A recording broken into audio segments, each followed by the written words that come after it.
If you're somebody who have a negative mindset, it may be directly tied into your environment. Let me explain. A lot of people grossly underestimate how much their environment really influenced them. And so to give you an example, I'm going to use this tree as a metaphor. What do I need in order for this tree to grow?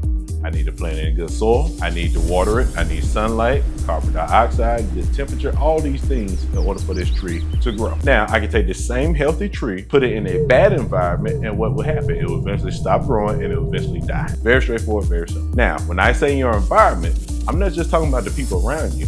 I'm talking about the things you watch, the things you listen to, the places you go, the conversations you have, the things you think on. All of these things are part of your environment. And what some people do is they end up compromising parts of their environment. So you say, I can go there, that's not a problem. I can watch that, that's not a problem. I can be around this person, not a problem. Even one or two things that negatively influence your environment can affect you. Let's go back to the tree. Like I said before, I need these things in order for this tree to survive.